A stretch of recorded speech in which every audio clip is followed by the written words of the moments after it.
Equal to, मी परत सांगतो, moment of inertia of a body about any axis is equal to the sum of its moment of inertia about parallel axis passing through the center of mass and product of mass and square of perpendicular distance between two parallel axes. नाही लक्षात आली, because statement is very लेंदी. याला समजून घ्यायचं असेल तर मी थोडक्यात सांगतो.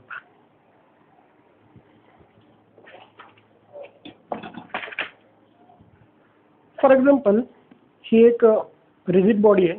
ऑफकोर्स या बॉडीचं कॅपिटल एम मास कन्सिडर करूया, कारण की आपण मोमेंट ऑफ इनर्शियामध्ये पाहिलं होतं, जी रिजिड बॉडी असते त्या रिजिड बॉडीमध्ये जेवढे काही पार्टिकल्स देतो त्याचं मास वेगवेगळं घेतो. म्हणून ही एक रिजिड बॉडी आहे. या रिजिड बॉडीचं मास आपण कॅपिटल एम कन्सिडर करूया. स्टेटमेंट काय सांगते पहिलं लक्षात घ्या. Moment of inertia of a body, moment of inertia of a body about any axis. Suppose हा आपला एक एनी ॲक्सिस, कोणताही एक ॲक्सिस आहे त्या बॉडीमधला. Moment of inertia of body about any axis is equal to moment of inertia of a body about any axis is equal to sum of, हा equal to असेल sum of moment of inertia about parallel axis is equal to sum of moment of inertia about parallel axis. म्हणजे हे कोणताही एक axis घेतला या rigid बॉडीचा, तर सिमिलरली याला एक पॅरलल ॲक्सिस घ्यावा लागेल. Moment of inertia about any axis is equal to the sum of moment of inertia about parallel axis, about parallel axis passing through the centre of mass. Of course हा centre of मासमधून pass झालेला असेल.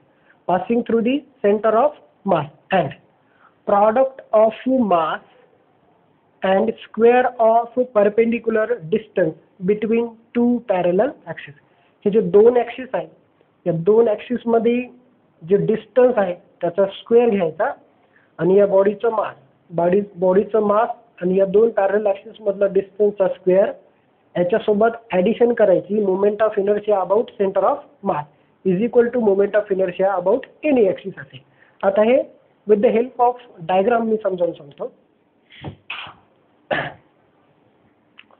To understand the moment of inertia by using the parallel axis theorem, consider a rigid body. You can take a rigid body any shape. So doesn't matter. It's maybe triangular, spherical or shapeless, anything. No problem. So this is our rigid body of mass capital M. I can explain this statement through the diagram, so it may be helpful to understand this statement. Okay, moment of inertia about any axis. I can draw the any axis. Moment of inertia about any axis is equal to moment of inertia about a parallel axis passing through the center. हा parallel axis आहे आणि हा जो centre मधून pass झालेला आहे हा कुठेतरी असेल बॉडी.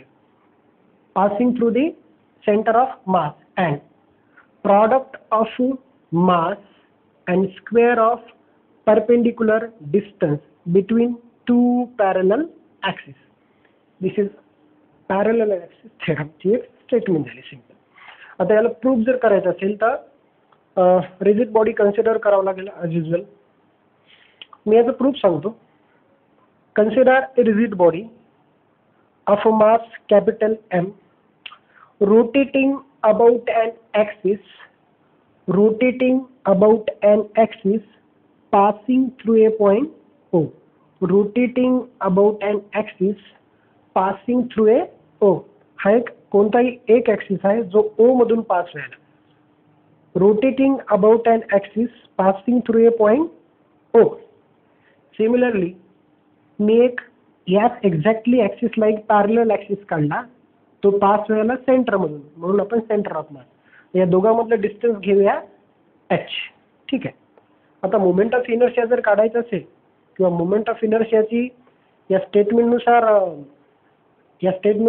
मॅथमॅटिकल जो फॉर्म्युला तयार व्हायला तो असा व्हायला का, moment of inertia about any axis, तो कुठून पास व्हायला, ओ मधून, म्हणून moment of inertia about any axis is equal to the sum of moment of inertia about parallel axis passing through the center of mass and product of its mass and square of perpendicular distance between two parallel axes.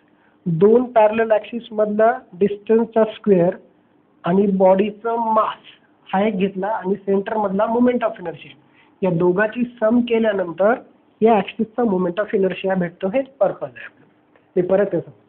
Moment of inertia या ॲक्सिसचा हा equal असेल moment of inertia या ॲक्सिसचा plus moment of inertia total बॉडीचा.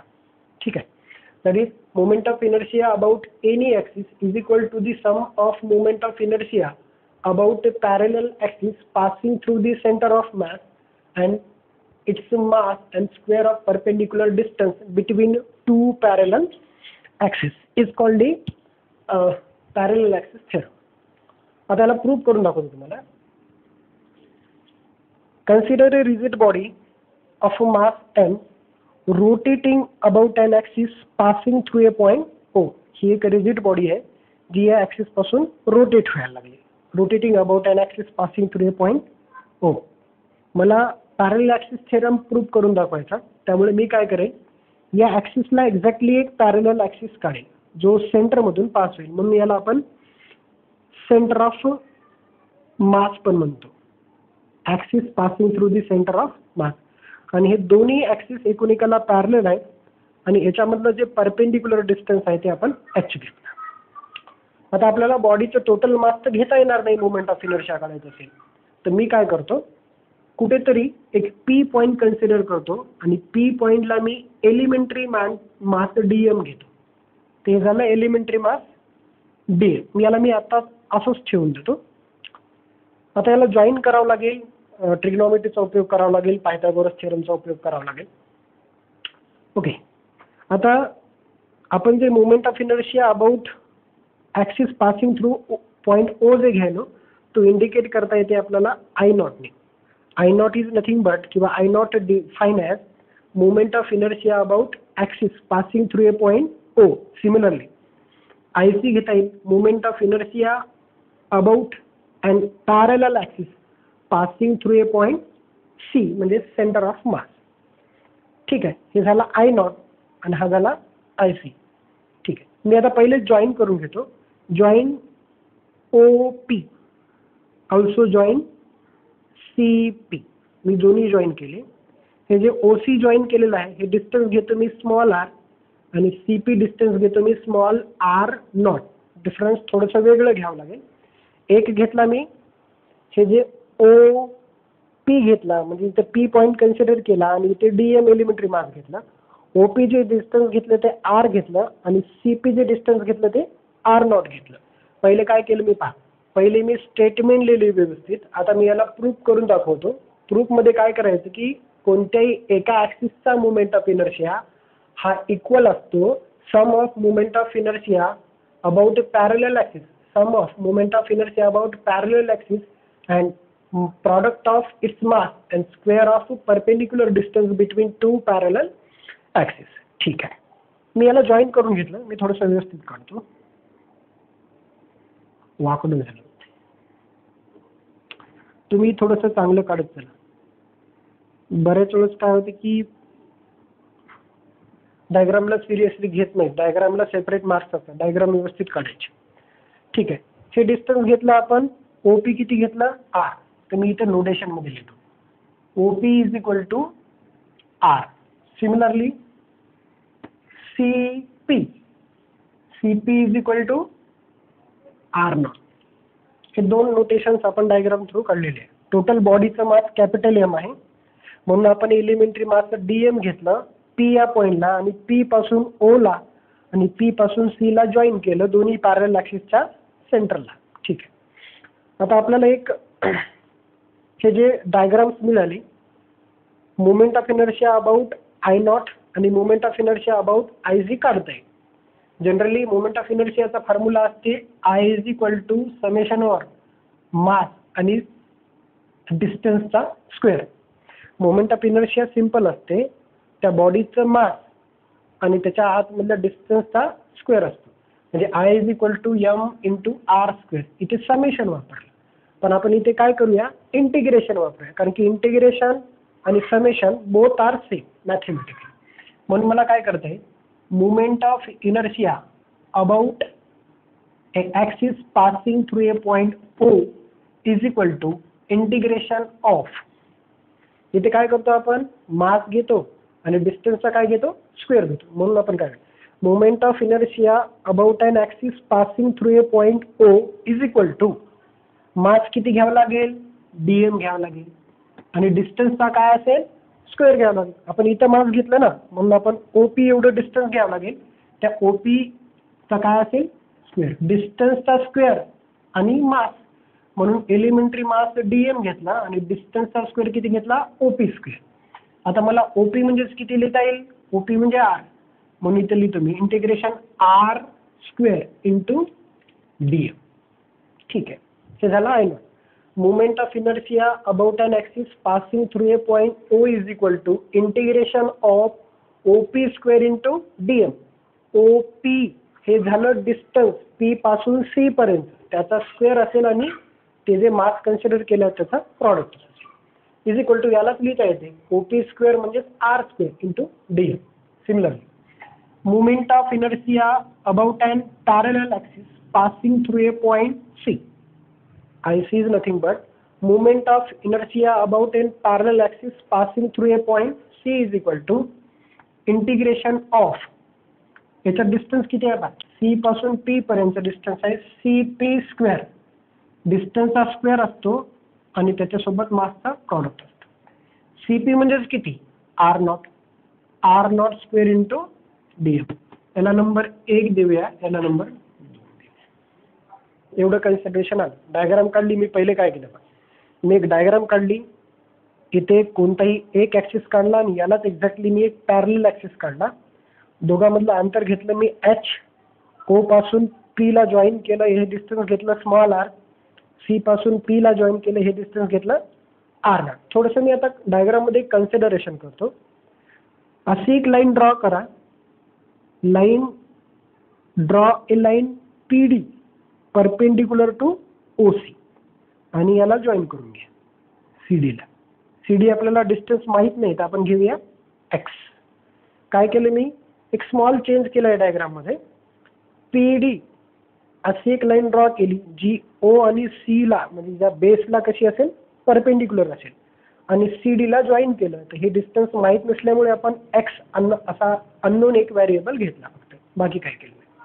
आता हे दोन फॉर्म्युले मिळाले आपल्याला. हे फॉर्म्युले का घेतले आपण, मोमेंट ऑफ इनर्शियाचा फॉर्म्युलाच असतो मास आणि डिस्टन्सचा स्क्वेअर.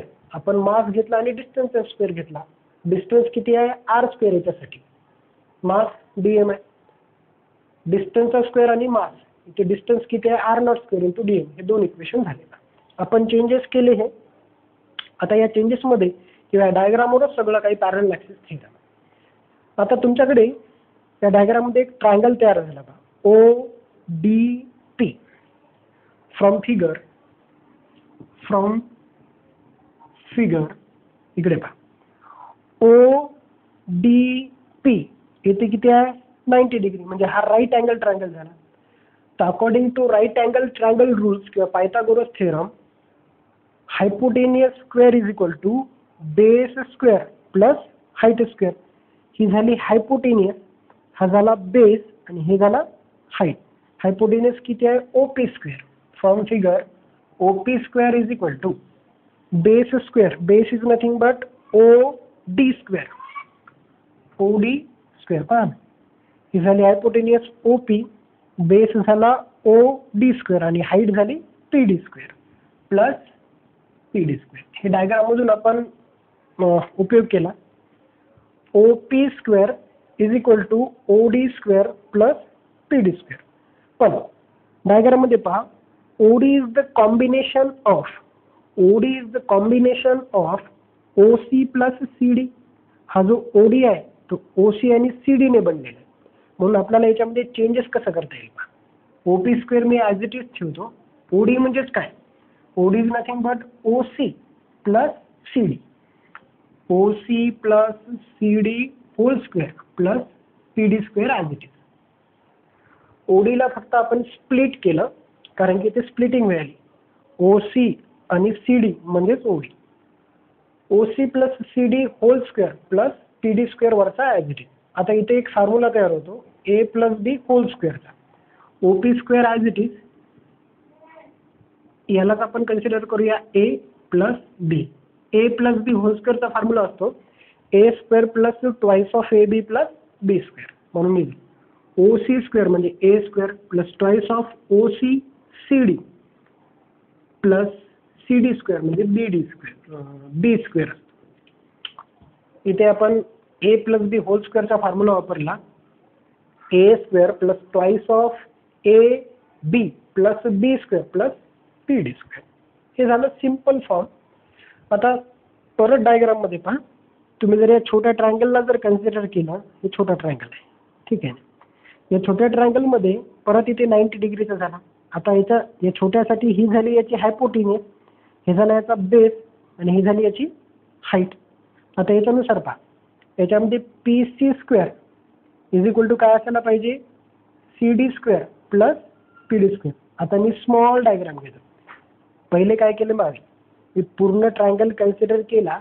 पूर्ण ट्रायंगल कन्सिडर केल्यामुळे O P square is equal to O D square plus P D square आलं. ओ डी स्क्वेअर म्हणजेच काय, O C plus C D याचा होल स्क्वेअर आहे, त्याच्यामुळे होल स्क्वेअर. इथे A plus B whole square formula use करा आणि आपल्याला पुढची टर्म अशी लिहा. मी इथे पुढची टर्म लिहितो. O P square is equal to O C square plus 2 times O C C D plus C D square plus P D square. आता थोडंसं चेंज करायचं त्या एक्सप्रेशनमध्ये. याच डायग्राममध्ये एक छोटी डायग्राम आहे. इथे 90 डिग्रीचा अँगल आहे म्हणून आपण लिहिता येईल P C square but P C square is equal to C D square plus P D square. इथे परत पायथा करत हायपोटेनियसचा square is equal to base square plus height square. P C square plus C D square plus P D square. P सीलाच लिहिता आहे आपल्याला C P square लिहिता येते. C P square is equal to C D square plus P D square. आता या मागच्या एक्सप्रेशनमध्ये पहा, इथे O P square is equal to O C square plus 2 times O C C D. इथे पहा C D square plus P D square आहे, ही जे टोटल टर्म आहे. इथे आहे C D square plus P D square आणि आपल्याला इथे काय मिळालं, C D square plus P D square म्हणजेच काय, सी पी स्क्वेअर. तर या टोटल टर्मच्या ठिकाणी हे काय करायची, सी पी स्क्वेअरची व्हॅल्यू सबस्टिट्यूट करायची. म्हणून therefore O P square is equal to O C square plus 2 times of O C C D plus C P square या फॉर्ममध्ये आलं. आता आपल्याकडे जे नोटेशन आहे ते नोटेशन ठेवूया. त्याच्यामध्ये इथे ओ सी आहे, इथे आहे 2 times of O C C D plus C P square. O C किती आहे, हे झालं ओ सी. ओ सी आहे आपल्याकडे एच, इथे नोटेशनमध्ये लिहून टाक. O C is equal to H and C D is equal to X. Substitute करूया आपण. O P square as it is ठेवतो. ओ सी म्हणजेच काय, H square plus 2 times of O C म्हणजे एच आणि सी डी म्हणजेच काय, X plus C P square as it is. C P square as it is ठेवला. O P square is equal to H square plus 2hx plus C P square. आता हे जे relations आलेले आहेत, या रिलेशनला प्रत्येक टर्मला डी एमने मल्टिप्लाय करा आणि इंटिग्रेट करा. जर मी याला इंटिग्रेट केलं, integration over O P square into D M, integration H square D M, integration 2hx D M plus integration C P square D M. मी काय केलं, फक्त या टर्मला इंटिग्रेट केलं प्रत्येक साईडला आणि डी एमने मल्टिप्लाय केलं. So O P square D M H square D M 2hx D M C P square D M. आता याच्यामध्ये जे इंटिग्रेशन आहे त्या इंटिग्रेशनला चेंज कसं करतो. आपल्या इकडे इक्वेशन नंबर 1 पहा. आय नॉट म्हणजे काय असते O P square into D M. I naught म्हणजे काय integration of O P square into D M. म्हणजे O P square into D M म्हणजेच आय नॉटला सबस्टिट्यूट करून घ्या इज इक्वल टू इथे आहे एच स्क्वेअर जर बाहेर काढला तर इंटिग्रेशन ऑफ डी एम असते एम. इथे एच स्क्वेअर जशाल तसा आहे. I naught as it is H square into D M plus इथे पहा 2h हा कॉन्स्टंट टर्म आहे. एक्सचं with respect to D M 0 येतं म्हणून हे total term 0 plus C P square D M. C P square D M म्हणजेच काय आय सी. म्हणून याला लिहिता येते I naught is equal to I C plus M into H square. That is moment of inertia about any axis is equal to sum of moment of inertia passing through the center of mass and product of its mass and square of perpendicular distance. This is about parallel axis theorem. मी परत सांगतो पहा. पहिले statement लिहायची. डायग्रामला consider करा. डायग्राममध्ये total एक पहिले triangle घ्या. या ट्रायंगलनुसार O P square O D square plus P D square हे चेंजेस करत चला आणि नंतर काय करायचे थोडेसे चेंजेस. हा छोटा ट्रायंगल घ्यायचा याच्यामध्ये सेम थेरम यूज करा आणि टोटल टर्मला इंटिग्रेट करा डी एमने मल्टिप्लाय करा आणि जे काही डाटा दिलेला आहे तो सबस्टिट्यूट करा. Will get I naught is equal to I C plus M into H. This is a parallel axis theorem. Parallel axis theorem. Okay, thank you. Please don't forget to subscribe my channel. My channel name is K Shankar Physics Tutorial. Namaskar.